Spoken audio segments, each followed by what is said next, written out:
क्या बात है भाभी, परेशान लग रही हैं? दफ्तर में कुछ हुआ है क्या?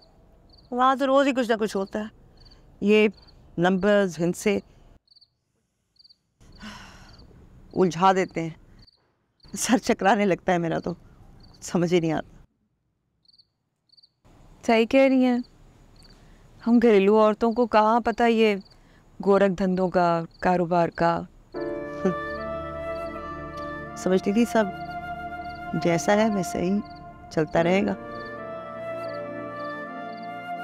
जहीर बाहर का काम संभालेंगे, मैं घर संभालती रहूँ। मुझे क्या पता था कि वो इस तरह छोड़कर चले जाएंगे और मुझे उनकी जगह लेनी पड़ेगी। क्या हुआ भाभी, भाई साहब याद आ रहे हैं? मैं तो अपनी मजबूत बहन को कभी इस तरह नहीं देखा। कि सारी जिम्मेदारी जो मुझ पर आ गई। एहसास होता है बहुत ज्यादा मुझे। सोचती हूँ अगर हमारे घर वालों ने हमें पढ़ाया होता, बाहर की दुनिया के लिए तैयार किया होता, तो इस तरह धोखे तो ना खाती, अपने हों या पराए हों।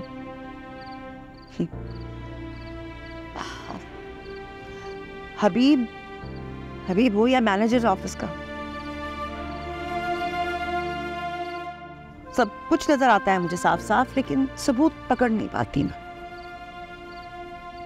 बहुत लाचार महसूस करती हूँ मैं अपने आप। भाभी, वो फाखिर पढ़ लेगा, अब देखिएगा आने के बाद सब संभाल लेगा। हाँ, पहले घबरा गई थी मैं कि फाखिर अगर पढ़ाई में लग गया तो मैं अकेले ये ऑफिस, ये चीजें कैसे संभालूंगी, अकेली हो जाऊंगी ना। लेकिन अब मुझे एहसास हुआ है कि नहीं, मैं तो नहीं कर सकी, पढ़ नहीं सकी।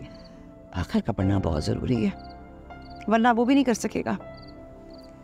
सही कह रही है, मैं भी यानी कि पढ़ाई के हक में नहीं थी पहले इतना, लेकिन खुद का हाल देखा ना भाभी, क्या हुआ मेरे साथ, सबके सामने तो है। थोड़ी बहुत पढ़ी लिख लेती तो अपने लिए कुछ कर पाती, अपने लिए लड़ पाती, लेकिन ऐनी की लगन ने कायल कर दिया मुझे। इन दोनों को पढ़ना है। फाखिर को भी, ऐनी को भी। बहुत जरूरी है, बहुत जरूरी।